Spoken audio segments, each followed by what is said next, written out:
Hi, fifth graders. Today we're going to continue working on our algebra unit. And today we're going to learn how to evaluate algebraic expressions with variables. Now, these are some new words in here, some new vocabulary. So we're going to go over those first. So first of all, we're going to talk about that word variable. A variable is a symbol, usually a letter, used to represent a number in an expression or an equation. Now, I know that sounds kind of confusing at first, but I think as we go, it'll make a lot of sense. Really, a variable is just a letter that we use when we don't know a number. So if I didn't know what number was supposed to go right here, I'm just using the letter A as a placeholder until I figure out that number. So an algebraic expression is an expression that contains at least one variable. So we had been using numeric expressions before, where we had numbers and operations, but no equal sign. Now we're going to do algebraic expressions, where we have numbers and operations and also variables, but no equal sign. We're going to take those two things together, variables and algebraic expressions, and we are going to learn how to evaluate them. To evaluate means to find the value of. So the example over here, again, might look a little bit confusing, but as we work, you'll see it really makes sense. If I gave you the expression, the algebraic expression 2y plus 12, and I said, now evaluate it if y equals or y is 8, you would just take that 8 and plug it in, we'll talk about that as we go, where the y is in the problem, and then use order of operations to solve or evaluate that expression. So I'm going to show you what that means to use a variable when we don't know a number. So here's an example. Miss Colsey is a fifth grade teacher, but her students don't know her age. So since the students don't know her age, we're going to use a variable there. Variables can be any letter. Often we're going to see variables with the letters X and Y. They're just common ones that we use, so I use the letter X. Because her age is unknown, students can use a variable in algebraic expressions to show her age, such as Miss Colsey is X years old. So now, if I give students a question about my age to turn into an expression, they're going to use X where they don't know my age. So Ms. Colsey is X years old, and here's how you are going to think of this, to use X in an expression. If right now she's X years old, how old was she 3 years ago? Well, 3 years ago would mean I should be subtracting 3 years, right? But since I don't know the age right here, I'm going to write an expression. 3 years ago, Ms. Colsey was X minus 3. Because right now she's X years old, so I would take away 3 to figure out how old she was 3 years ago. How old will she be in 4 years? Well, 4 years would be like adding 4 more years to her age, right? So I would write, in 4 years, she'll be X, her age now, plus 4 more. Or I could write it like this. How old is Miss Colsey's mom, who is 2 times older than her? Well, 2 times is multiplication, right? So that means I would be taking Miss Colsey's age, X, and multiplying it by 2. But here's how we write that in algebra. 2x, because it is important that you know that in algebra, when a number is right next to a variable, it means multiplication. So 2 right next to x means 2 times x. So whatever Miss Colsey's age is, you would multiply it by 2. 2 right next to a variable means multiply. Okay, we've been talking about that math language. Here's an example of math language. So now, what if I give you X? This is the evaluate part. So Miss Colsey is X years old. And I want to know how old is her mom, who is 2 times older than her, and I'm giving you Miss Colsey's age. This says evaluate for x equals 32.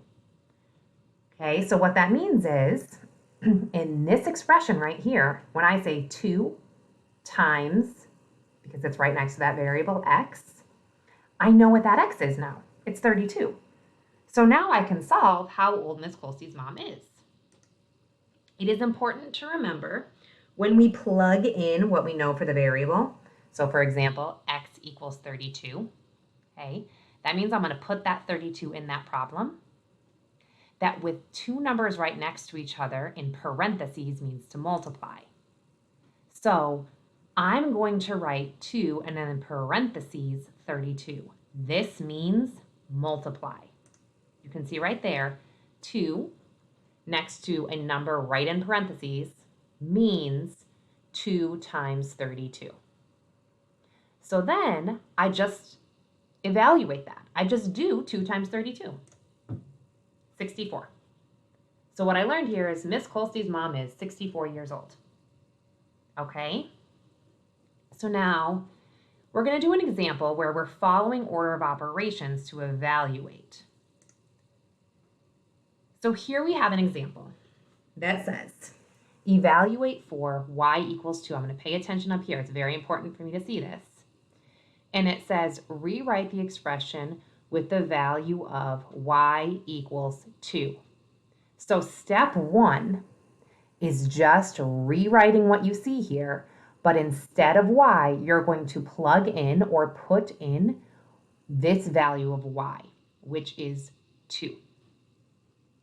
So right here, I'm going to do that step 1.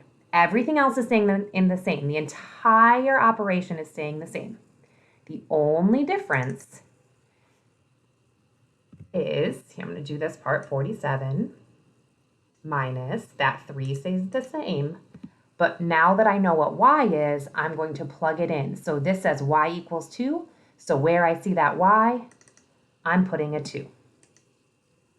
And then I'm going to remember that a number next to another number in parentheses means multiply. Just like a number right next to a variable means multiply. Now I'm just going to follow order of operations. Okay? One thing that's important for you to know is that the P for parentheses in order of operations means if there is an operation inside of the parentheses. This example here does not have an operation inside the parentheses. It just has a number. In this case, these parentheses mean multiply. So really right here, I don't have any parentheses in this problem. I don't have any exponents or radicals, no square roots. And so now I'm looking to see, do I have multiplication and division? And I do. Right here, I have 3 next to a 2 in parentheses, and that means multiply. So I'm going to underline that because that's the second step of my problem. The first step was putting a 2 where I had a y. What this means is 3 times 2. 3 times 2 is 6.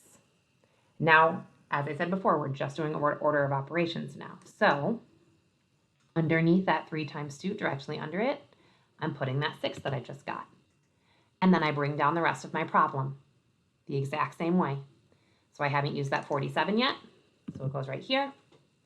And I haven't done my subtraction yet, so it goes right here. So again, following order of operations, I don't have any more multiplication or division. I just have subtraction left. So I'm underlining that, and that's what I'm doing next. 47 minus 6. 47 minus 6 is 41. That is my final answer. So 47 minus 3y, I evaluated that if y equaled 2. You guys are going to try this now too. You're going to do a problem where you are plugging in 12 for C, So again, you just rewrite the problem, but you put a 12 where you see the C, and then everything else stays the same. Another variable with x, so this one is x equals 8, so you're plugging in an 8 where you see that x.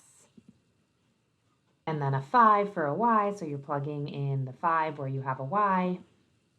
And then you have one that is a couple more steps, but it's just following that order of operations. Plugging in a 7 where your y is, so you're rewriting it with a 7, and then following order of operations to get to your final answer.